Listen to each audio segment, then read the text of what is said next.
Thank you for joining for this episode of the TechSpective Podcast. My guest is Mr. Wolf Goerlich. So, Wolf, if you want to introduce yourself for anyone who doesn't know you and didn't catch your previous episode. Well, first off, it's great to be back. Yes, Wolfgang Goerlich.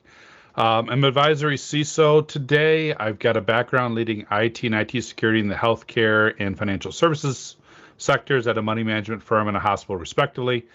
Coming out of that, I did consulting for many years, ran an IM practice, built an apprenticeship, have done B-sides, have started security conferences and communities, and just that's pretty much it. I'm a big believer in helping the next generation in and helping the current generation be better. Okay, solid. So, we're sitting here, it's January of 2024. I had to write, I write like maybe 2 checks a year now. Like a check is not a thing I use anymore. I don't think my kids even know how to write a check. But I had to write a check yesterday, and I patted myself on the back for getting the year right. I hear you about the checks, though. My wife and I have a nonprofit, and people wanted paper checks, and I had to go in the bank and order them because I'm like, I don't even remember getting checks with this account. Did we get checks with this account?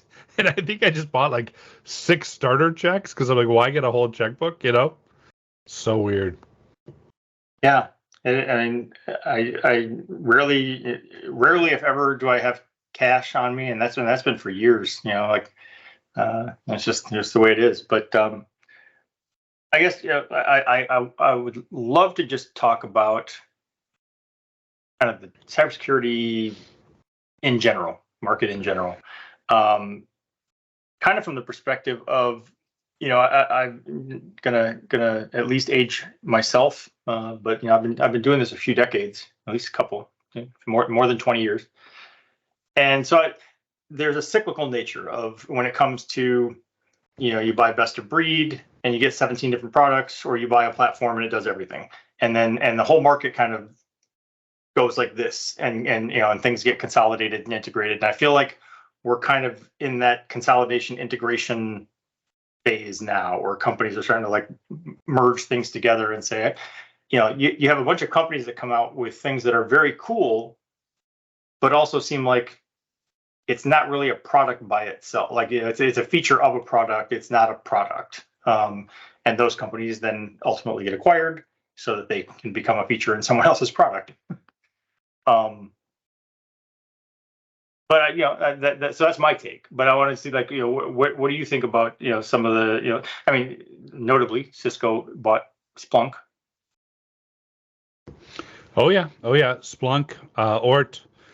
We've been bolstering a lot of our security portfolio in the past decade, really. But you're right. So think about this. Speaking about being old, right?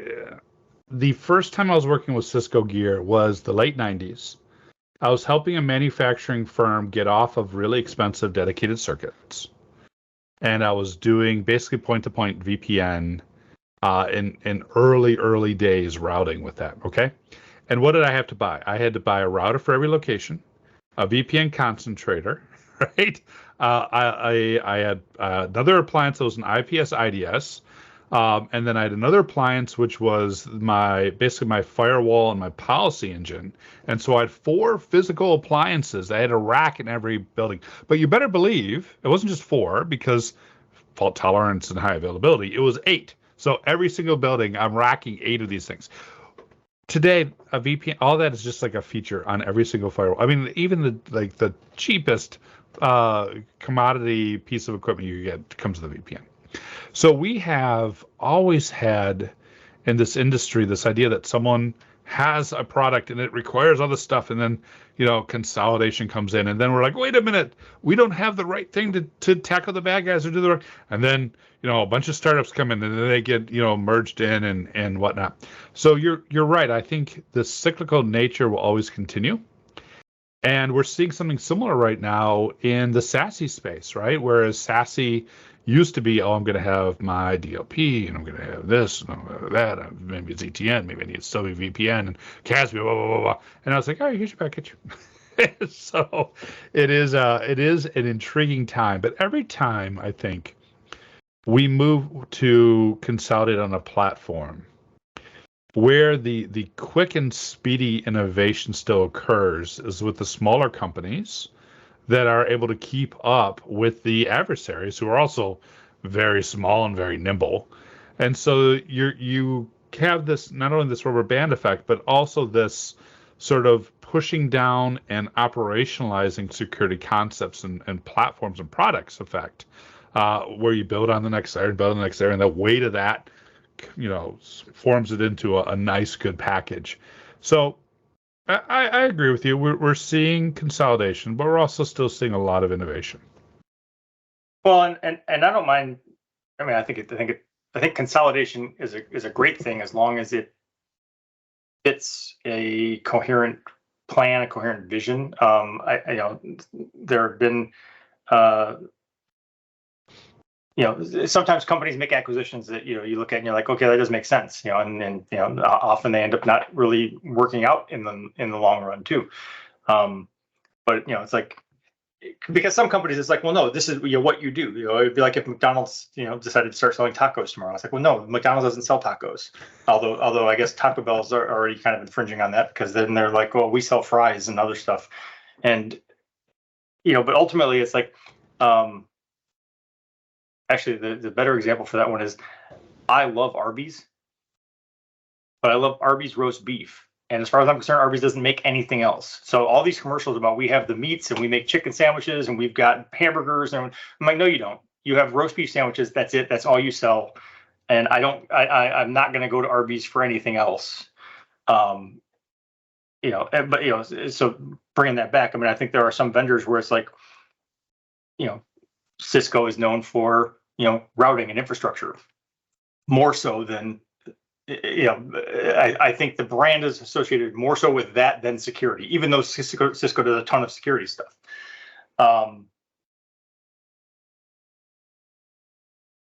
When you see, companies, acquisitions and stuff, sometimes it doesn't make sense at face value.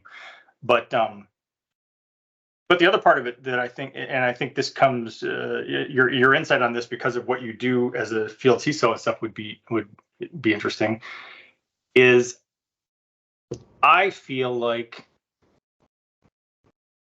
more and more CISOs, and people making the decisions and making the purchases, aren't that influenced by or like don't really give a shit about specific products. It's like, and I used this analogy earlier. It's like with travel. I just want to get to the destination. I don't care if you want to put me on a plane, a boat, a car, a train. I don't care how we get there. What I care about is the destination. I care about the outcome. And I think security comes down to a lot of that too. It's like, okay, yes, that's perfectly, your tool is great, your platform is great. They all do nice things. But ultimately what I care about is what's the quickest, best, cheapest, easiest, whatever. Like, you can only pick like 3 of those. You can't have all of them. Way to get to this destination of, I can sleep soundly at night feeling like my network is secure. Well, there's a couple of things in there. And first off, I'll say, not that it matters, but I'm not a field CISO, so that is an important call out. I'm an advisory CISO, and we have a field CISO team, and they are very much sales outreach. Within Cisco, you're right. They've got a pedigree of networking. They've got a history of connecting the world. But we all know, I mean, any tech company, you take any tech company, and if they haven't realized today that they're really a security company, they are in for a rude awakening. Because all tech companies have a target on our back. And we're seeing this with some of the SaaS companies. I'm not going to point out any individual ones, but some companies a long time said, oh, we don't do security, we only do identity. And now they're being breached all the time, right? If you don't realize that you're in the security business, you're not in the right business.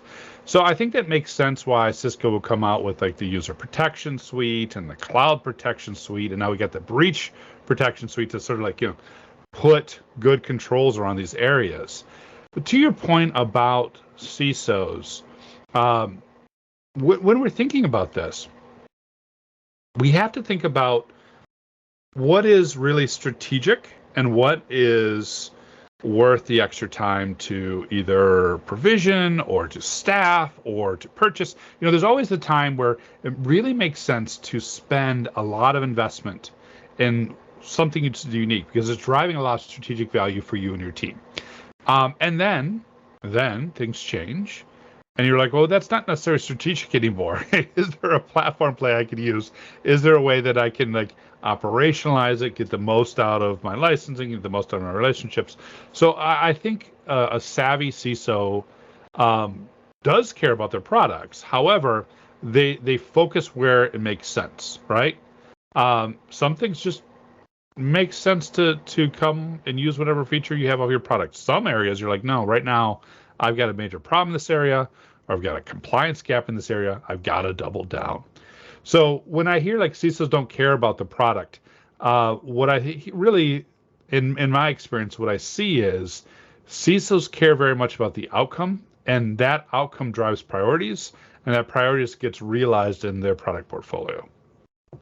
Okay. To your point about everyone being a tech company, everyone being a cybersecurity company, I feel like even Splunk, in my recollection, and I could be wrong, initially I looked at that more as not a security thing. It was just a data, like an operational thing. It was a utility. It was a good technology for being able to find and organize your data and stuff. But I feel like it was later that someone went, oh, hey, this has great utility for security. And again, peeling it back and saying, okay, well, if you're Cisco and what you're known for is routing and switching, then it's an obvious jump to say, okay, but you should also do security because you are the gate. Everything has to go through you at some point. So it's why wouldn't you do something with security? Absolutely. And you're right. I mean, Splunk has long been a Swiss Army knife. The first time I ever saw Splunk was I'm blanking on the name of the strategy game. There's some real popular strategy game that everyone was playing 15 years ago, and someone came to my B-sides and they did a talk on this game, and they were running all their game logs into Splunk, and they had set up dashboards about their characters, their strategies, what was working, what wasn't, their various campaigns. And I'm like, what is that? Oh, it's Splunk. We also use it over here. I'm like, that's pretty handy. All the dandy and pretty dashboards, right? So yeah, you got to be able to do the right. Cisco has to move packets well, quickly, efficiently, low latency, reliably. Splunk and those types of providers have to move logs well and translate those logs quickly, easily, and effectively into metrics, into data, into things you can take action on. And then where we realize, hey, we're under attack. So how do we use that to secure ourselves? Yeah. To the point about CISOs and products versus outcomes, et cetera. One of the other facets of that I've seen is just when a new innovative technology comes along, whatever that is. Someone tomorrow comes out with a thing that no one's heard of, but it works great. There's this period of time where Gartner hasn't yet created a magic quadrant for it. It doesn't fit into a box. And if you're the sales team for that company and you sit down with the CISO and you're talking to him, he goes, okay, well, the problem is, see, I have a line item here for vulnerability management and I have a line item here for endpoint protection. I don't have a line item here on my budget for innovative new technology. And it kind of that mindset, I think, hinders progress in a lot of ways. It makes it tougher for a CISO to make a bold decision and say, okay, well, I'm gonna gamble on this thing. I'm gonna try this out. Well, then they should have a line item for that. I mean, this is unfortunately by the time your audience sees this, it's going to be past budget season for most of us. However, you bring up a really good point, and this is something I've said in my executive coaching for years, is you need a budget for innovation. You need a budget for trying something out of the box, right? And that shouldn't only be dollars for product, because also how often have we seen people buy product and sits on the shelf, or they keep paying the licensing costs and the SaaS, and somewhere there's a server spinning away happily doing nothing. We need not only an innovation budget, but an innovation team, and we are seeing some of the leading security teams have that. Now that's not always common. It's not always easy too. If you are, my good friend and colleague Wendy Nather talks about the security poverty line, right? With below which it's impossible to defend an organization. If you are an organization close to that poverty line, you're like, wait a minute, do I have innovation or do I have multi-factor? Can I take a gamble, or do I have insight to where my unpatched servers are? So I recognize on the spectrum of enterprises that there are a lot that are really underfunded and really tight. But there's also a lot that do have the funding, do have the flexibility, and you really need to do that. Also, I'll tell you what I saw last year, and this blew me away. If you would ask me, Tony, would this ever happen, like the last time we saw each other in 2020 in the good old days before everything went down, if you would ask me, hey, do you ever imagine? I would have said no. Here's what happened in 2023. CISO budgets stayed about the same or went up. CIO and CTO budgets went down. I saw some of my friends who are CISOs take some of that innovation budget, take some of that gap, and actually fund initiatives in the CIO's org as a way of being a good citizen, as a way of building relationships, as a way of making sure you're keeping everyone afloat. I would never have imagined the CISO would go, I'm going to give up some of my budget to help the CIO. That guy looks like he needs it, right? Who would have imagined that?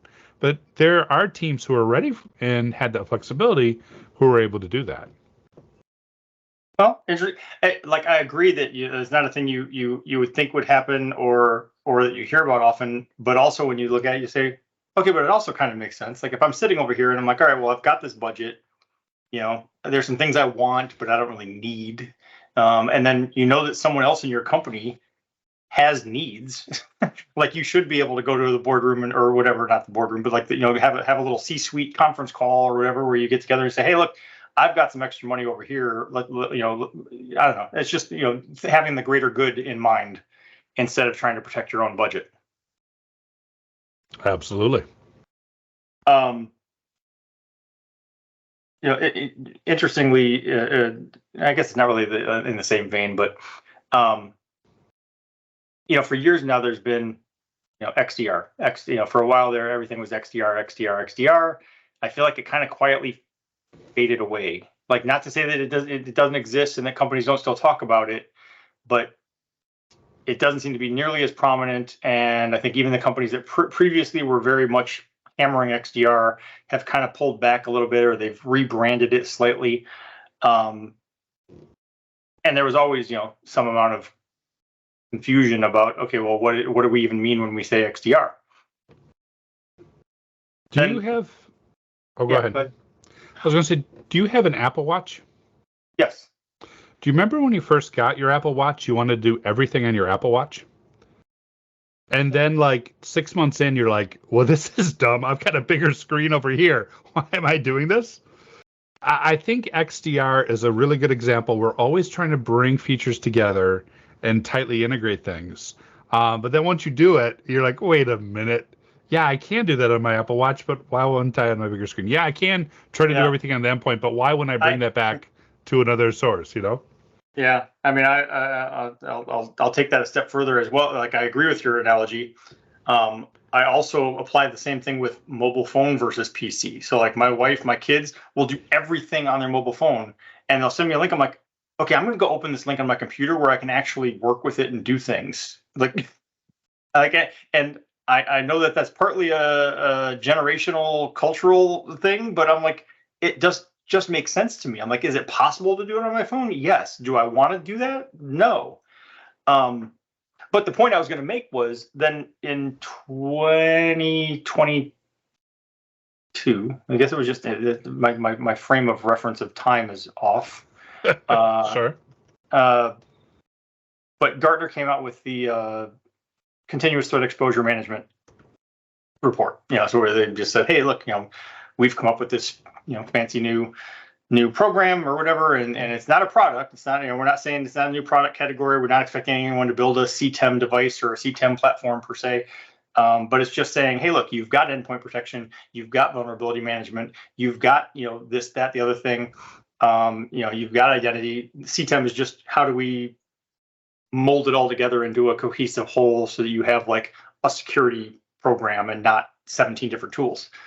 And I looked at that for a while and I thought, okay, this is just DIY XDR. Like XDR is if CrowdStrike or SentinelOne or whoever says, hey, we're going to do all these things. We're going to move all these things. We're going to have all these features in a platform. We're going to sell it to you. We're going to call it XDR. And then CTEM is like, okay, I've already got all 17 of those things. I can just do that. Sure. Yeah. And this is Gartner for you, right? That Gartner loves to draw the lines and trying to find a product category, and then all the vendors are like, well, what of my product category don't I have? And then there, it spurs innovation and build or buy. But to your point, oftentimes I'm just wondering, all right, didn't you just rename something? Like Carta was another one. Isn't Carta just zero trust? No, it's completely different because we're not calling it trust. Oh, okay. All right, cool. Gotcha. Well, I want to pivot a little bit and just talk about like what are you seeing like in conversations you're having? What are the things that organizations are focused on or most worried about for 2024? Well, I think we all have some concerns about the global economy. And whereas the budget was okay last year, will it still be okay this year? Hopefully it will, but what happens if we have to make cuts? And so there is certainly a lot of conversations going around with respect to how do I do tool consolidation? How do I simplify my security portfolio? Obviously, how do I get more from my vendors than I'm getting now? And back to shelfware. The other thing that's always frustrated with me, be it when I was at the financial services firm rolling out things, or when I was consulting, or right up to today, is organizations will buy tools, launch an initiative, everyone's excited, they'll deploy 10% of it, and then they'll move on. And so there is certainly a lot of untapped potential and a lot of the tooling that's been purchased. So there's a lot of conversations right now around that. Like, do we need to upgrade certain things? Can we consolidate certain things? Do we have overlap with our tools? And then there's still a lot of conversation going around with identity modernization. So, how am I doing my workforce identity? When and where should I use passwordless? Is my workforce identity a separate system than my customer and partner identity, or is it the same system? How should those teams be structured? And then the third thing that I'm seeing is, zero trust is where I've spent a lot of my time, right? And one of the things I've done in my day job is I work with Scientia, shout out to them, on a slice and dice of security outcomes report where they talk to 5,000 folks globally, double blind, 20 to 30 countries, annual study, and they ask them, what are you doing and what outcomes you're getting? And we've been doing a slice of zero trust on that. And what has been fascinating on that side, so broad picture, and do I have the right tools? Am I spending the right things? Next, am I shaping up my identity correctly? The next thing on the zero trust side for organizations are multi-year into that. Now they're like, wait a minute. We've got all these components of zero trust. How are they talking together? And what about my applications? What about my data? Where are my gaps, right? I thought I was going to eliminate all the trust if I did these things. But now the trust is over there. And so, it's almost like squeezing one of those stress balls where it never really goes away, it just bubbles up to the sides. There's a lot of doubling down on zero trust to try and figure out areas that have been overlooked or areas that still have residual trust in them. So as broad themes, those are the things that I'm seeing quite a lot of. Okay. Well, one of the other things that I think is a primary thing that keeps people up at night, but I've talked with a couple people and nobody seems to have like a real great answer for it, is the ransomware scourge. It's just because it's hard to make it. Like a lot of times it's just that's a phishing attack. That's like the vector of getting the ransomware in is harder to prevent, it seems, and it's just that whole ransomware has evolved over the years from it was just a different kind of malware. It was just a different virus payload, and then there was like, all right, well, no, wait, we can make a whole business model out of this, and then it was double extortion, triple extortion, and then in the last like year and a half, there were some threat actors that went to removing the encryption portion of it and basically saying, okay, I've exfiltrated your data.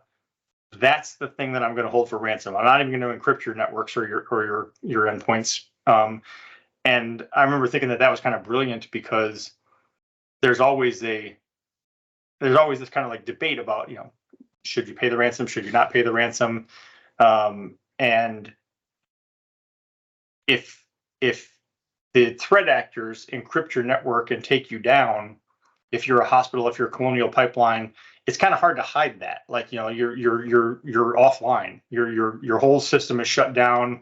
The business cannot operate, so it's no longer a secret. But if I just steal your data and hold that hostage and say, hey, look, if you don't pay this ransom, I'm going to leak your data. I'm going to sell it to your competitors. I'm going to do whatever. Well, now I can quietly pay you the ransom. And it seemed to be like a win-win for the victim and the ransomware threat groups because it makes it easier to pay the ransom without unnecessary exposure. Yeah, I alluded to seeing you before the pandemic started in 2020. And if you think about the pandemic, when it hit, we were like, we're going to bend the curve. We're going to stay home. We're going to solidarity, masks for everyone, right? We're all fired up for almost a good year about like stopping COVID and hitting COVID zero and this. And now we're like, meh, it's a thing. And people are still getting infected, but we're going to just consider that endemic now. In a very real way, I feel like ransomware, when it first came out, we're like, we're going to stop it. We're going to thwart it. We're going to deploy. And at this point in time, we're like, yeah, it's just a thing. It's a thing that costs $5 million every year in the U.S. in damages. And it's a thing. Now, in part, if you think about why ransomware started, ransomware really got kicked off because the attacks that were happening in the early days of ransomware around credit card theft and PII theft flooded the market, right? How many cards got stolen and lost by Home Depot and Target and everyone else that we've told campfire stories about forever. And suddenly where criminals used to make money stealing data and selling it to other criminals, they couldn't make as much money. They weren't making pennies on the dollar to what they used to make. And so they're like, aha, I got this great idea. I will steal your data and I'll sell it back to you. And so it made sense. But the economics, once the economics switched and ransomware took off and started growing, nothing has yet changed that economic calculus, right? Just like it changed when we stopped selling credit cards and PII and started selling back your data as adversaries. Nothing has yet changed that economic calculus on the ransomware side. And until something changes that economic calculus, we're going to see it. And I think at this point in time, we're all so jaded that we're like, oh yeah, someone else hit with ransomware. All right. Well, jaded is the word I was going to use when talking about identity and the loss of PII. So like, I I look at identity and I say identity is the foundation of security. I mean, because it's like if I get your credentials and I can be you, then that opens up all kinds of doors and whatever. But when it comes to things like Target, Home Depot, Sony, whoever, the breach du jour, and they make big news and they're like, oh, 300 million, user accounts were breached and compromised, and they're all out there on the dark web. I'm like, isn't my stuff already on the dark web? Like, I feel like that ship sailed. Like, I'm actually not worried about my stuff being on the dark web because I feel like it's already been there for 20 years. Oh yeah, absolutely right, absolutely right. And so there's no putting that genie back in the box. Or no, you don't even put a genie in a box. You put it in a bottle, right? Forget the box. There's no putting it in a bottle. It's even smaller that way. The data's out there. Data's still now. It's in part the fact that we're jaded now about that is a little bit of a good thing from the defender perspective, because in the old days we were so terrified of brand damage and perception damage and everything else. And I think that's another thing that is no longer at the forefront. Now it's real dollars and cents, especially with the SEC rulings and new guidelines that they put out. So, yeah, I think there's a general jadedness among consumers. There certainly continues to be a high degree of vigilance among the defense. But I no longer think any of these things surprise us. A big ransomware attack or records lost, or the letter that I got just the other day saying, "Oh, we're sorry, we leaked your data." Oh, thanks. Hospital system, great job, guys. Did they give you a free year of identity theft protection? Because they didn't even offer that. I've gotten so many of those. I'm like, I feel like I have like 7 overlapping lifetime identity theft protection, accounts at this point. Like my identity should be protected. The SEC rules reminds me that's actually that's put another attack vector now for the threat actors, because now you had the thing where the threat actor were like, oh, well, not only did you not pay the ransom, but you didn't disclose this, so we're going to let the SEC know for you. Yes, classic. But I do think it's good that there needs to be disclosures now. I'm hoping that this disclosure process with the SEC, right, where you say, here's what we saw, here's what we found, blah, blah, blah, here's what we did about it, along with here's what our security controls, will begin to serve sort of like the same function that NTSB serves for air travel, where we have a collection of data points. We can see what works, what doesn't. We can do investigations. It'll be really good when all this data starts being collected. But right now, early stages, I think many organizations are just trying to figure out how to respond. And you're right, many adversaries are taking advantage of that to put extra pressure to squeeze out a ransom. Yeah. Well, you mentioned before that the challenges with the global economy, and I feel like we went through all of last year, actually the last year and a half of mass layoffs, as everyone kind of reacted to the slowdown of the economy. I feel like things in the last quarter of last year actually kind of like leveled off, maybe picked up a little. Like things are kind of looking all right. But now, personally, I feel like companies are still going to be somewhat hesitant, even if the market economy, the market in general seems better. And I don't want to go off on the political rails, but I feel like with the election looming, that companies will be like a little hesitant about, well, let's wait and see which way the balance tilts before we put our money back in the market. I can see that. And also, just looking outside of the U.S., the World Bank issued a report recently that's suggesting that the global economy is set for its worst half decade of growth in 30 years. So just globally, they're saying we're going to be flat for a while. What was the old term? Stagflation, I think. Speaking of like the good old days, we're not in inflation. We're not in panic mode, but we're definitely in this flat period where your major corporations, global corporations, are trying to figure out what that means for their supply chain, trying to figure out what that means for their orders, and of course those supply chains trickle all the way down to a mom and pop company that's selling the coffee to the guy who's putting the parts in the what I'm saying. Yeah. It is right down to the bottom rungs of the economy from these global fortune companies. So it's going to be I think it's going to be a very slow restart. And I wish that wasn't the case, but that is, from everything I'm seeing, I think it's going to be a very slow restart of the global economy. And that, of course, directly translates in the U.S. economy, directly hits on what you're saying with the election. And so there's a lot of companies that are in a wait and see process. Now we've been in this, we've been up, we've been down. This is the way it goes.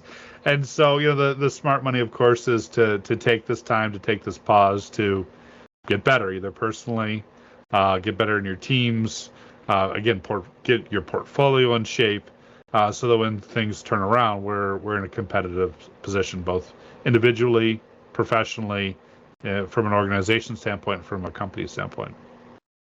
Well, and I'll throw in a somewhat self-serving plug in there, which is, it is my own philosophy. And we talked about this a little bit before we started recording, but like when companies are in a downturn, like marketing seems to be the first thing to go. It's like, all right, well, we don't need that. And to some extent, I believe that's true. I mean, there are certainly things that are, could be more important in terms of product and sales and such. But when you're looking at an extended stagnation or downturn, I would say you can't just not market. Like, eventually the market will turn around and things will pick back up, and you don't want to start from square one where nobody even knows who you are and what your brand is. So it's like you still need to do enough to keep your name in the mix so that when things pick back up, someone goes, "Oh yes, I know about you and I want your product. I just couldn't buy it before."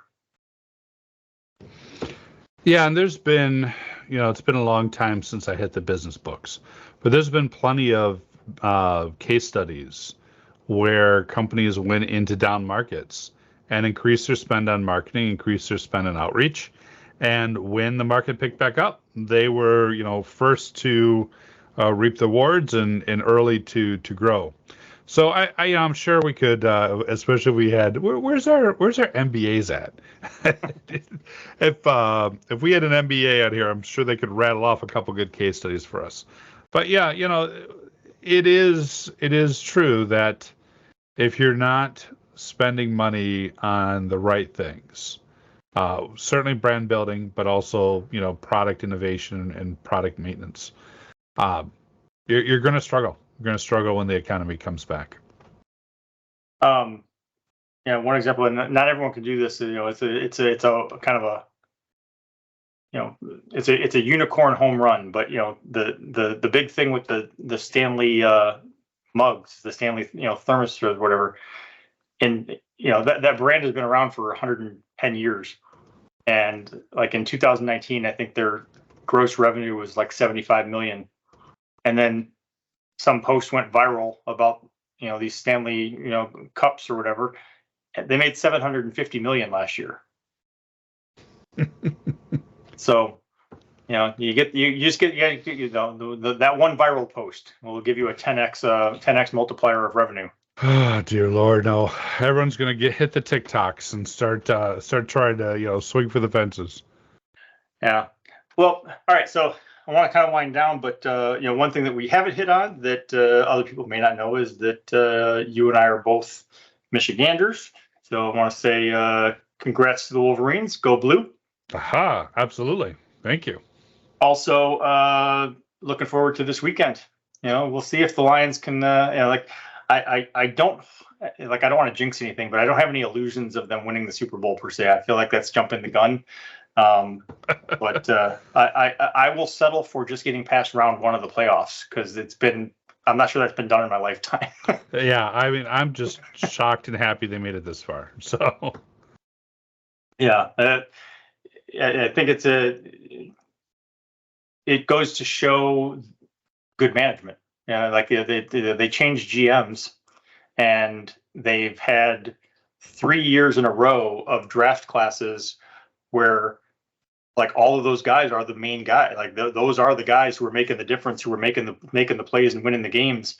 And whereas in the previous decade, they would have like first round picks all the time because when you suck, you get to pick first, and they'd pick Heisman winning quarterbacks or whatever, and these guys would wash out of the NFL in a half a season. So if you make the right draft picks, it makes all the difference. Meanwhile, the Pistons set the record for the longest losing streak in NBA history. I think they're currently 3-34. Well, we've got an agreement in Detroit. Only one team can shine at a time. We take turns. It's the way it goes, right? Their turn will come. Yeah. So, all right. Well, thanks for taking the time. It's great to catch up. Haven't chatted with you in a while. So, I actually do think I will be at RSA. So maybe we'll run into each other there. That'd be fantastic. And thanks again for having me back on, Tony. It's been great. All right. Take care. I appreciate you investing your time to listen to the podcast, but I also invite you to engage on social media. Please go like our Facebook page and follow at TechSpective on Twitter and Instagram.